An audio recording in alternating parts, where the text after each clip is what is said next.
Bien-aimés dans le Seigneur, bonjour. Bénissons l'Éternel, notre Dieu, notre Père. Le Dieu de tous les jours, le Dieu de la création, lui qui nous a aimés. Il nous a aimés avec un sacrifice suprême. Avant de parler pour 40 minutes, nous nous laissons d'abord entre les mains du Seigneur. Prions le Seigneur.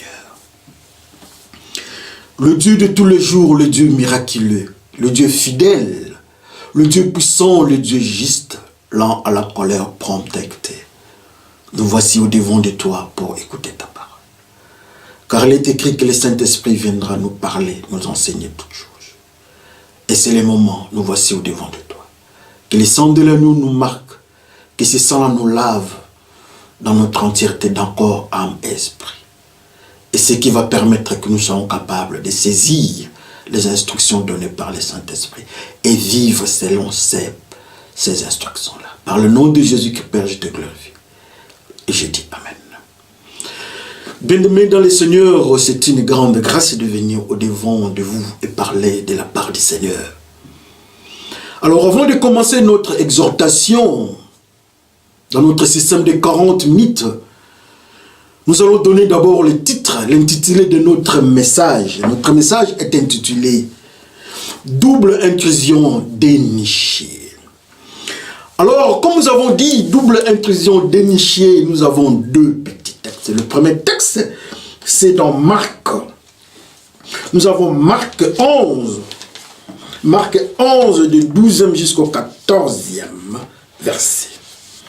Il dit Marc 11. Du 12e jusqu'au 14e verset, lisons par le nom de notre Seigneur Jésus-Christ. Le jour suivant, ils sortent de Béthanie. Jésus a faim. Il voit de loin un figuier avec des feuilles et il s'approche pour chercher des fruits. Mais quand il est près de l'arbre, il ne trouve que des feuilles. En effet, ce n'est pas la saison des figues. Alors Jésus dit au figuier, personne ne mangera plus jamais de tes fruits. Et ses disciples entendent cela. Amen. Nous pouvons encore avancer très loin, prendre le 20e jusqu'au 23e verset. Donc 11e, Marc 11. Marc 11, du 20e jusqu'au 23e verset. Le matin suivant, en passant le long du chemin, ils voient les figuiers. Il est complètement sec jusqu'aux racines. Pierre se souvient de ce qui s'est passé. Il dit à Jésus, « Maître, regarde, tu as jeté une malédiction au figuier, il est devenu tout sec. » Alors Jésus dit à ses disciples, « Croyez en Dieu. Supposons ceci, quelqu'un dit à cette montagne, va-t'en et jette-toi dans la mer. Je vous l'ai dit, c'est la vérité. Si cette personne n'hésite pas dans son cœur, si cette personne n'hésite pas dans son cœur, sa parole va se réaliser. Alors Dieu la réalisera. Amen. Nous passons au deuxième et dernier petit texte. Nous rentrons au premier livre de la Bible, donc Genèse. Nous sommes dans Genèse 3. Genèse 3, je m'excuse, au 7e verset. Alors les yeux s'ouvrent. Maintenant, ils voient qu'ils sont nus. Ils attachent ensemble des feuilles de l'arbre et cela leur sert de pagne. Cet arbre-là s'appelle le figuier. Ça, c'est une parenthèse ouverte et je ferme. Amen. Comme nous avons dit que nous avons deux textes dans notre message d'aujourd'hui intitulé la double intrusion dénichée. Dans la double intrusion dénichée, nous avons deux petits textes très intéressants. Il s'agit de quoi? Nous avons parlé de Marc et nous avons parlé de Genèse. Alors quand Jésus-Christ était en train de se promener, quand il était en vie avec ses disciples, ils sont arrivés quelque part. Jésus-Christ, humainement parlant, il pouvait aussi avoir faim et il avait faim à cet instant-là. Il devait trouver quelque chose pour manger. Et en face de lui, il a constaté qu'il y avait un arbre appelé figue. Pardon, le figuier, qui donne des fruits qu'on appelle figues. Il était dans la joie de voir aujourd'hui, écoutez, hein, j'ai faim, je vais consommer des figues. Mais plus il avance, il constate qu'il n'y avait rien. Effectivement, il n'y avait rien. Jésus-Christ dirait, écoutez, arbre, tu devais me donner, je devais avoir des figues, mais comme il n'y en a pas, à dater de cet instant, plus personne, plus jamais, ne pourra prendre, ne pourra manger, se servir de tes fruits. Ça, c'est Jésus-Christ qui dit. Ils sont partis. Quelque temps après, ils sont rentrés. Pierre, un des disciples de Jésus-Christ, qui fera ce constat. Il fait un constat surprenant et malheureux pour l'arbre. Surprenant pourquoi? Parce que l'arbre a changé de nature physique, c'est-à-dire physiologique. L'arbre n'était plus comme il devait être. L'arbre était sec, il n'y avait plus de feuilles vertes. Physique, pourquoi? Parce que ça changeait la physionomie physique. C'était sec. Il n'y avait plus de sève. L'homme s'étonne, mais il se souvient de ce que Jésus-Christ avait déclaré. Il dit, écoutez maître, n'est-ce pas c'est l'arbre que tu as prononcé, la malédiction? Jésus-Christ dit, oui c'est ça, sûrement c'est ça. Hein? Il me regarde comment est-ce que l'arbre est devenu. L'arbre est devenu sec. Jésus-Christ répond.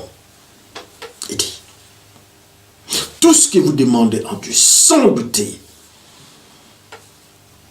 cela arrivera.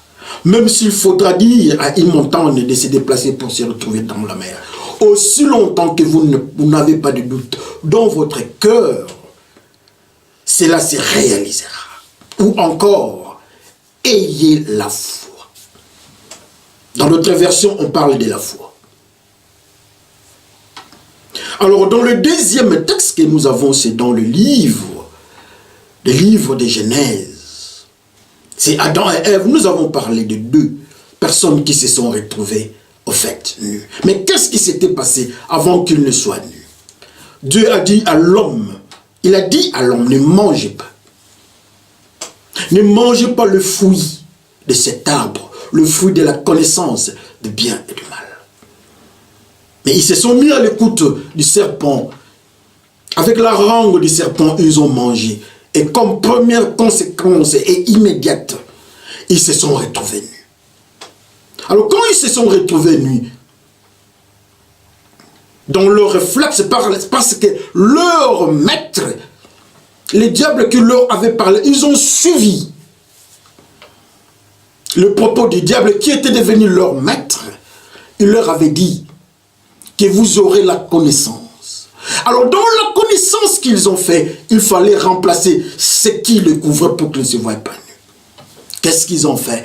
Ils ont pris les feuilles. Ils sont partis encore à cet arbre, le même arbre de Marc que nous avons lu sur Marc.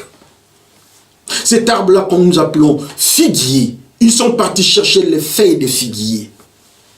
Ils se sont couverts pour dire, nous remplaçons, nous n'allons plus nous voir nus. Donc ils ont remplacé le mystère qui le couvrait. C'est ça les deux messages. Le deux textes que nous avons. Apparemment intéressant. Mais quand nous regardons avec notre intitulé, il n'y a pas de cohésion. Mais nous allons plus nous entrons dans les principes de la lecture. Nous allons comprendre qu'est-ce qui s'est passé entre les lignes. Jésus-Christ a faim. Jésus-Christ veut manger. Il n'y a pas de nourriture. Il n'y a que des feuilles. Il y a l'arbre au devant de lui. Jésus-Christ frappe. De l'autre côté, Jésus-Christ dit, Dieu dit, ne mangez pas. Ils ont mangé. l'homme se retrouve nu et il se couvre de ses feuilles de figues. Parlons un peu de Genèse. Quand Dieu avait créé l'homme, il dit à l'homme, il causait chaque fois avec l'homme. Adam et Ève, Dieu vient, il parle avec, et c'était la joie. Une grande joie d'un peuple qui cause avec Dieu. Dieu leur dira, écoutez, ne mangez pas cet arbre. Faites tout ce que vous pouvez faire. Mangez ce que vous pouvez manger. Mais pas cet arbre. Le jour que vous en prendrez, c'est à cet instant-là, c'est le jour-là que vous mourrez. Vous allez mourir. Ils ont dit oui, nous n'allons pas toucher. Oui, nous avons écouté. Mais nous promettons, ça c'est peut-être une parenthèse que j'ouvre. Je ne sais pas combien de temps après, ils sont restés. Et voilà l'arbre. Et toujours là, les serpents arrivent. Il parle bien. Est-ce que Dieu vous avait dit? Il dit oui, Dieu nous avait dit de ne pas toucher à cet arbre. Pourquoi? Si nous touchons, nous mangeons, nous mourrons. Le diable dit mais non. Mais non, vous n'allez pas mourir. Vous serez comme de Dieu. Et vous aurez la connaissance du bien et du mal.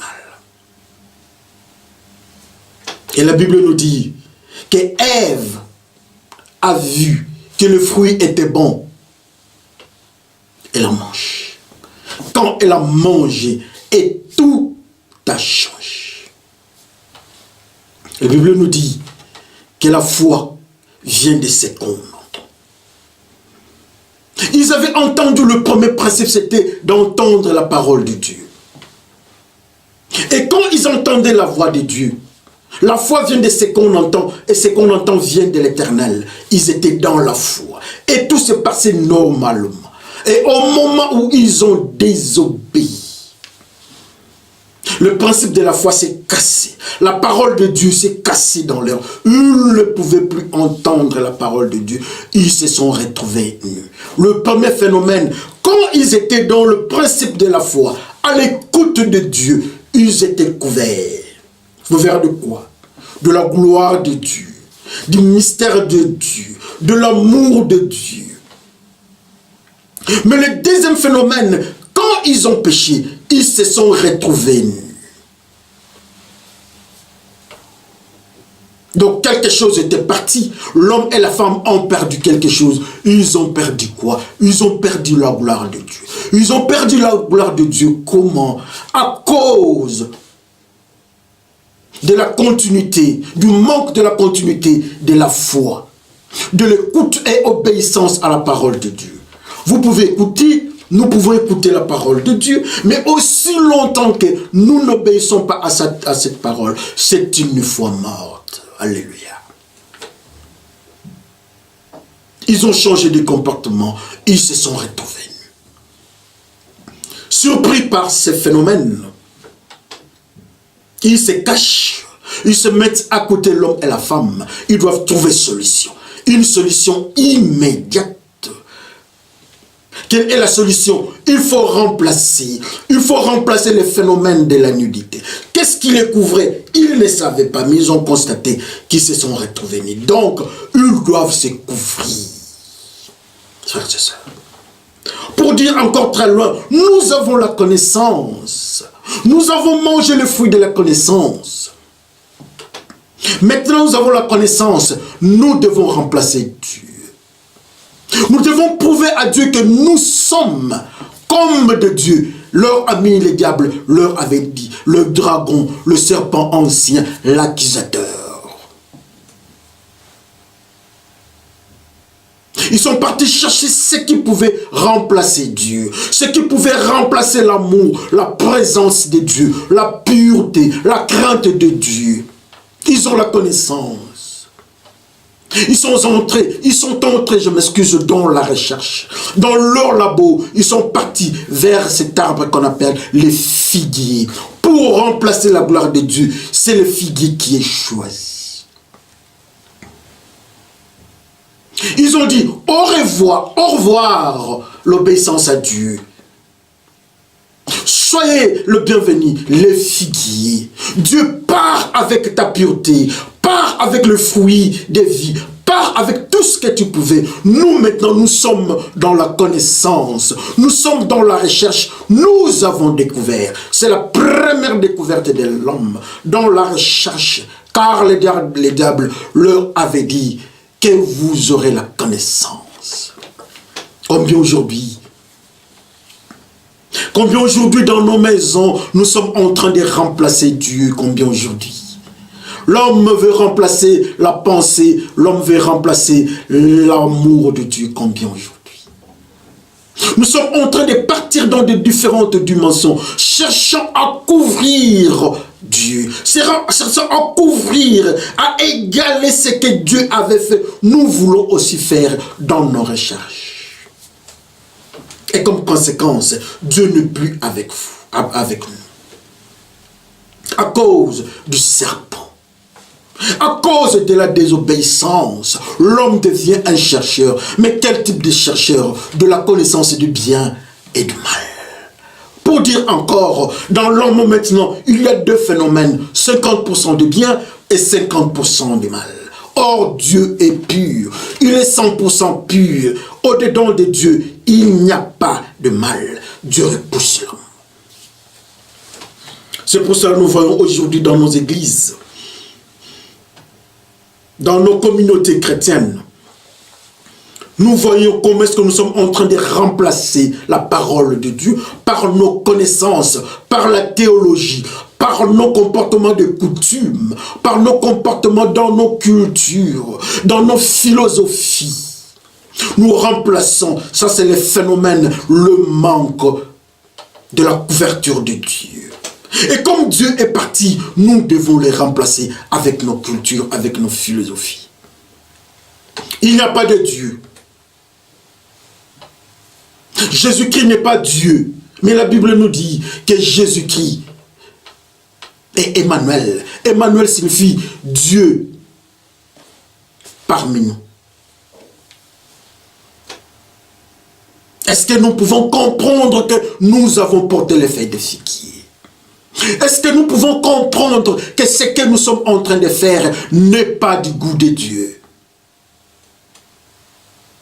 Jésus-Christ est repoussé et la feuille de figuier prend place. La connaissance humaine prend place. L'homme remplace Dieu avec sa pensée. Quand nous regardons les uns, ils disent, ils sont animistes. De l'autre côté, on nous dit que eux, ils sont dans l'islam. Plus loin encore, on nous dit que eux, ils sont dans Ayam, ils sont dans la rose, quoi. Ils sont dans je ne sais pas quoi.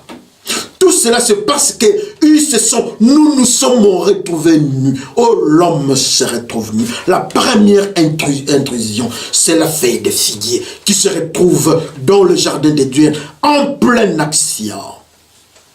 La première intrusion, voilà les feuilles de figuier est en train de prendre place, en train de remplacer Jésus-Christ. Oh, la feuille de figuier.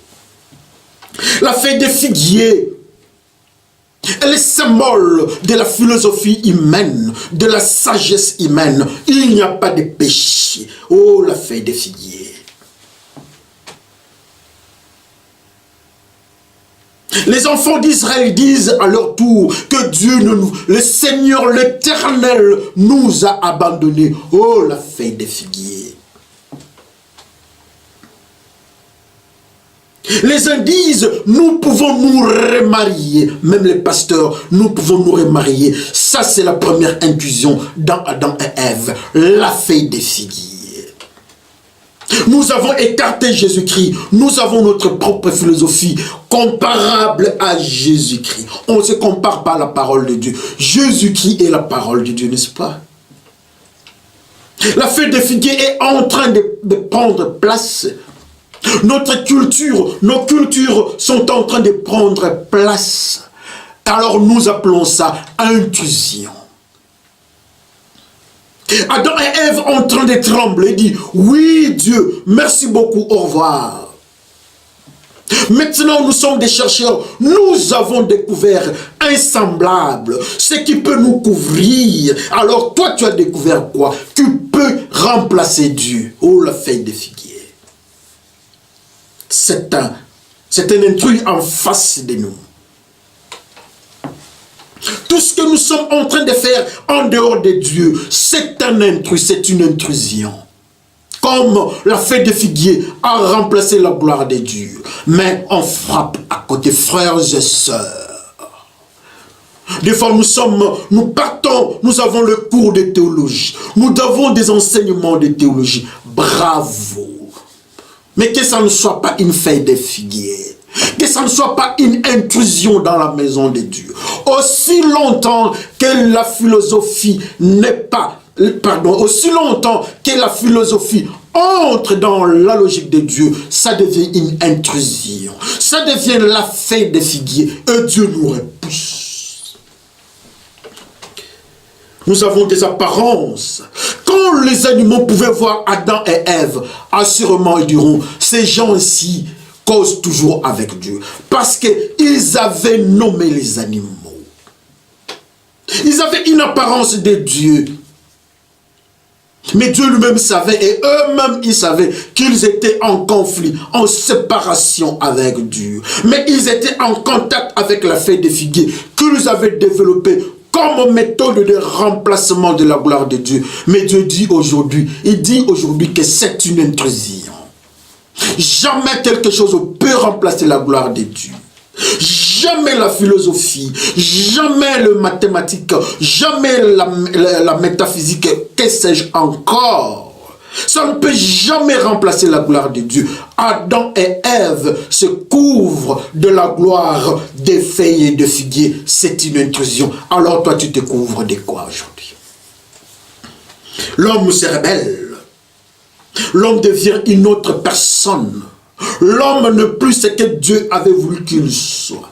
Il a une apparence de sainteté, mais réfutant ce qui fait la sainteté. Ils ont repoussé Jésus-Christ. Ils ont cherché la feuille des figuiers. Alléluia.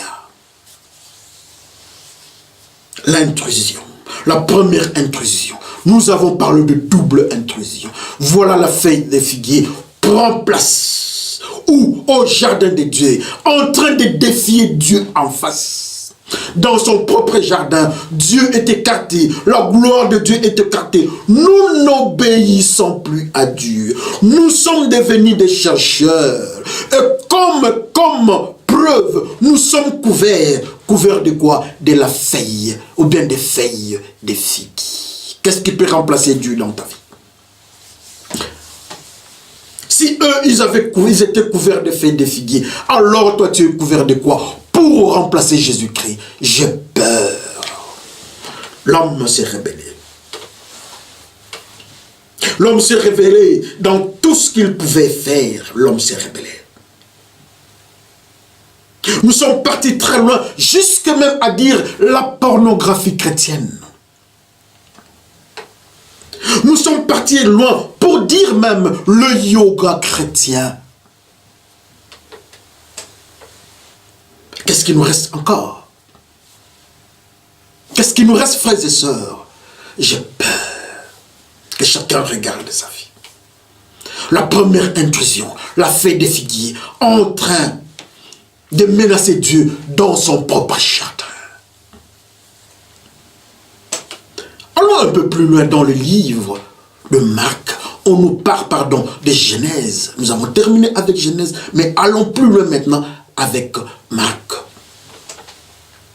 Ils sont chassés. Ils sont chassés, voilà, ils sont chassés. Quittez le jardin d'Éden. Avec vos feuilles, avec la peau de bête, quittez. Ils partaient très loin. Ils partaient où? Ils partaient de l'autre côté. L'homme est parti. Il est sorti du jardin. Dans sa rébellion, dans ses recherches. Il est parti trop loin. Les enfants de Dieu, les rebelles du ciel sont descendus vers l'homme. Les deux rebelles se retrouvent. Ils donnent le fils d'Anak. Dieu repousse. Fait de figuier. Ils donnent des géants. Dieu repousse. feuille de figuier. Caïn tue Abel, Dieu repousse feuille de figuier.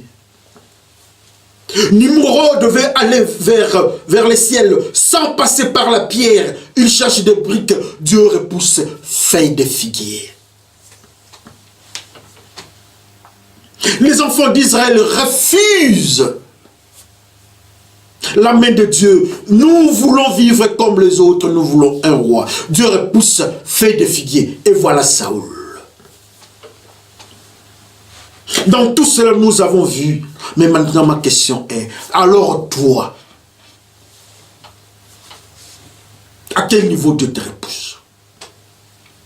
À quel niveau Dieu te repousse? Et qu'est-ce qui remplace Dieu? Quel est le symbole dans ta vie étant feuille de figuier? La première intrusion. Allons à la deuxième intrusion. Comme nous avons parlé de double intrusion. Allons à la deuxième intrusion. Voilà encore Jésus-Christ a faim. Cette fois-ci, c'est en Israël, à Jérusalem. Je m'excuse. À Jérusalem. Jésus-Christ avance à Jérusalem. Jérusalem est le synonyme spirituel. Jérusalem est le synonyme spirituel du jardin d'Éden. Parce que quand vous allez dans le livre de Révélation, on nous dit que Jérusalem, à Jérusalem, il y a le fruit, il y a l'arbre de fruits de vie au milieu de Jérusalem. Or, l'arbre de fruits de vie, c'est de l'autre côté. L'autre côté où? Là où l'homme a été chassé, donc le jardin d'Éden.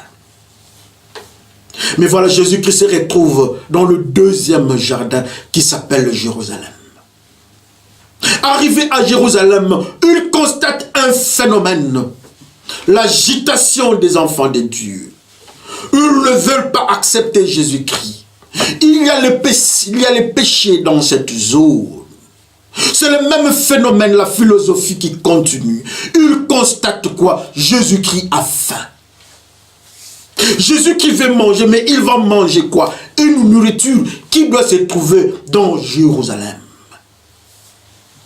Ça signifie que ce que Jésus qui va manger, c'est ce que les enfants de Jérusalem, le peuple de Dieu, mangent aussi. Il constate avec amertume au-devant de lui un phénomène. Il cherche les fruits, malheureusement, au-devant de lui, il constate la deuxième intrusion. Il voit les feuilles, et bien il voit les figuiers au-devant de lui. Dans le peuple, dans la cité des dieux, dans la cité de paix et justice, Jérusalem, il y a les figuiers. Le figuier qui remplace Dieu. Le figuier qui a pris la gloire de Dieu. Le figuier qui a remplacé la gloire de Jésus. Deuxième fois, encore à Jérusalem, il y a les figuiers. Ok, donne-moi les fruits. Il n'y a pas de fruits, c'est vrai. L'arbre qui ne donne pas les fruits doit être mis à part, doit être brûlé. Mais cette fois-là, cet arbre-là, son nom c'est le figuier. Qui a pris la gloire de Dieu avec Adam et Ève? Le phénomène Adam et Ève, la connaissance des hommes, se retrouve encore dans Jérusalem. Jésus-Christ dit non, cette fois-ci, nous allons frapper. Cette fois-ci, c'est la fin du match. C'est Jésus-Christ avec son adversaire.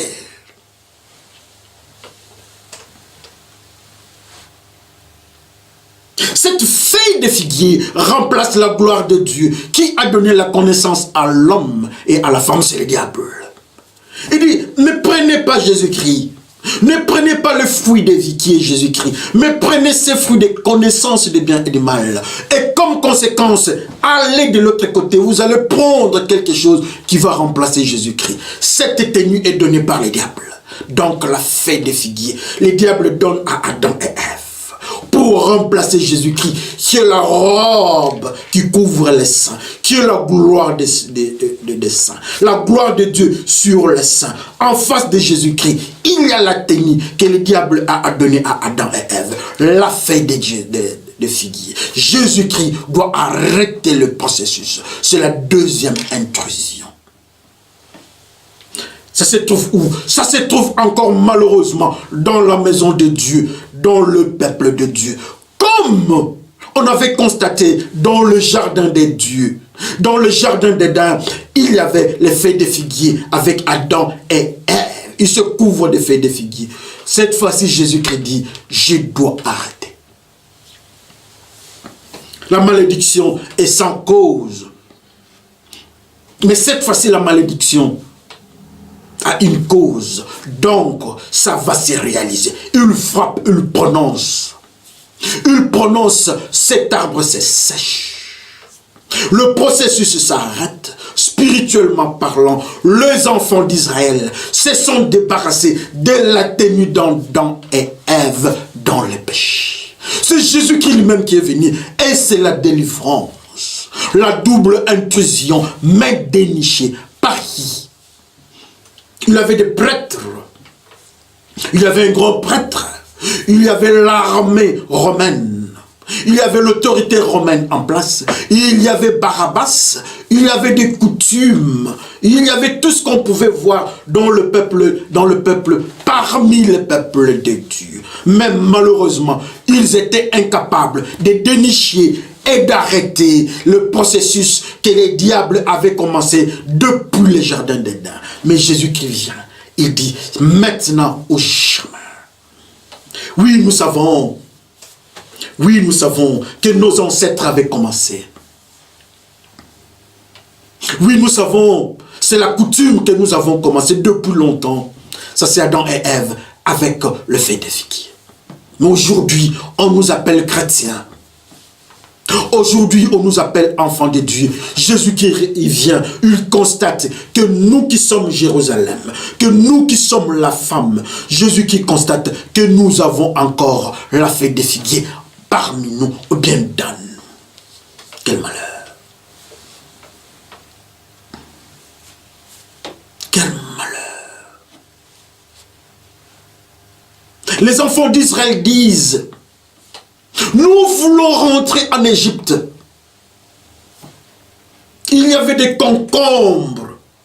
Là où coulait le lait et le miel de l'Égypte. Oui, c'est parce qu'ils étaient habitués à ce phénomène que nous appelons feuilles de figuier. Ils aiment le monde dans le principe d'Adam et Ève. Nous sommes dans des églises où nous chantons Dieu. Nous glorifions Dieu dans nos chansons. Mais quand Jésus-Christ vient, il nous trouve même de responsables de l'église. Même les femmes qui chantent à l'église, qui nous montrent leurs parties intimes. Avec des blouses qui montrent leurs zones intimes. Mais quand Jésus-Christ vient, il constate que ces femmes-là, ce sont des chanteuses chrétiennes avec la feuille de figuier dans la maison de Dieu ou Jérusalem. Jésus-Christ trouve des pasteurs qui se sont remariés. Ce sont des pasteurs Jérusalem avec les feuilles de figuier. Leur nourriture, ce sont des figues. Ils sont en train de manger encore ce que Adam et Ève avaient mangé. Ils portent la tenue d'Adam et Ève. Mais laissez-moi vous dire aujourd'hui, Jésus-Christ est à Jérusalem. Il pose la question, il a faim, il veut manger. Est-ce que nous pouvons montrer à Jésus-Christ notre nourriture? Aujourd'hui, c'est le grand jour. Il faudra que Jésus-Christ déniche ce que nous cachons comme étant nourriture. Oh, la double intrusion, mais dénichée par Jésus-Christ. La première intrusion avec Adam et Ève. La deuxième intrusion avec nous-mêmes. Quand on nous regarde en tant que chrétiens, nous chantons, on nous regarde, on dit, ça ce sont des enfants de Dieu. En tant que chrétiens, on nous voit avec la Bible, ça ce sont des enfants de Dieu. En tant que chrétiens, on nous voit avec des cols noirs, ça ce sont des serviteurs de Dieu. On nous voit tout ce qui se passe dans nos églises, ça ce sont des serviteurs de Dieu, les enfants de Dieu. Mais quand Jésus-Christ vient, il nous pose la question, il veut voir ce que nous mangeons.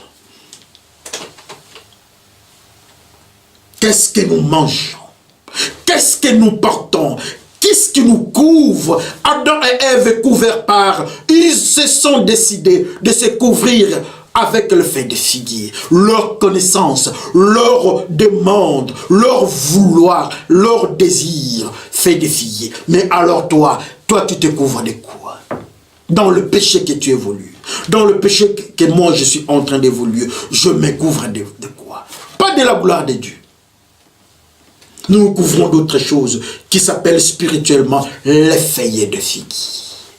Et à savoir, au moment où nous prenons ce qui couvre notre corps, en absence de Dieu, nous sommes maudits. Comme symbole, Jésus-Christ maudit. Il maudit l'arbre. Donc tout ce qui vient, tout ce qui est de cet arbre-là est maudit. Si nous mangeons la nourriture qui n'est pas le fruit de vie, nous sommes maudits. Le fait de figuier dans la Bible, on nous dit que dans Jérusalem, les arbres qui étaient à côté des eaux, qui étaient à côté de l'eau qui venait du temple, ces arbres-là avaient des fruits. La production était continuelle. Toute l'année, il y avait des fruits. Et alors, le fait de cet arbre-là, de ces arbres-là, était pour la guérison des maladies, mais pas pour le figuier. La feuille de figuier ne pouvait pas guérir la maladie. L'homme est malade, l'homme a péché, il se couvre de la feuille de figuier, ça ne guérit rien. Mais Jésus-Christ vient et dit, enlevez les feuilles de figuier. Aujourd'hui, c'est le jour de la délivrance. Jésus-Christ a découvert la deuxième intrusion. Mais la délivrance est là. Il arrête le processus. À quel niveau il y a l'intrusion? Le diable est entré dans le mariage. Tu as des enfants partout. Tu es le secrétaire, ou bien tu es la secrétaire, tu es la femme de ton directeur. Le directeur est le mari de son secrétaire. Ça c'est le comportement des feuilles de figuier. C'est l'intrusion dans nos foyers. Mais aujourd'hui, Jésus-Christ nous dit, laissons le détournement des biens publics. Laissons le viol en République démocratique du Congo. Le mensonge politicien, laissons ça. La haine entre Hutu et Tutsi au Rwanda, laissons ça. La haine raciale entre Noirs et Blancs, laissons ça. Entre le Baluba et les Katangé, laissons cette haine. Ça, ce sont le fruit qu'on appelle figue. Avec comme conséquence, nous nous couvrons de ces feuilles. Mais Jésus-Christ nous dit que ce n'est pas une bonne nourriture. La nourriture que nous devons prendre, c'est la parole de Dieu. Dans la parole de Dieu, qui est la nourriture de Dieu, il y a l'amour. Il y a le pardon, la paix, la justice, la tempérance, la douceur, la bonté et autres fruits du Saint-Esprit. Pas les filles. Que chacun regarde sa vie là où il est. Jésus-Christ est venu, il est en train de nous délivrer. Nous qui sommes Jérusalem, nous sommes la femme. Malheureusement, nous avons une tenue qui n'est pas digne de Dieu. Mais Jésus-Christ est venu avec la tenue, la robe lavée par son sang, que nous avons refusé de l'autre côté. Nous avons repoussé ça au jardin d'Éden. Mais Jésus qui revient avec cette robe. La grâce est encore là aujourd'hui. Que chacun regarde sa vie. Ne regardons pas ce qu'on avait mangé. Nous avons mangé des choses tous ensemble. Nous avons mangé des figues. Nous avons mangé des cultures, des coutumes, de philosophies. Nous avons mangé. Mais aujourd'hui, c'est la grande délivrance. Jésus-Christ a déniché cette nourriture qui n'est pas la nourriture de Dieu. Il dit aux enfants d'Israël, à Canaan, là où coule le lait et le miel. Moïse a pris le lait et le miel. Jésus-Christ a pris le lait et le miel. Ceux qui doivent aller à Canaan prennent le lait et le miel. Ézéchiel, le lait et le miel. Mais alors toi, tu prends quel type de nourriture? Le diable est venu avec sa nourriture. Jésus-Christ dit, la nourriture que nous devons, c'est celle qui vient de Dieu. Mais alors toi, tu prends quel type de nourriture? chacun regarde sa vie. Que le Seigneur bénisse son peuple. Prions le Seigneur. Dieu de merveille, Dieu de gloire, Dieu de toute puissance, nous avons constaté avec malheur que ce qui s'était passé avec Adam et Ève, avec les feuilles de figuier, ça se trouve encore dans nos vies, à Jérusalem. Mais gloire soit rendue en ton nom.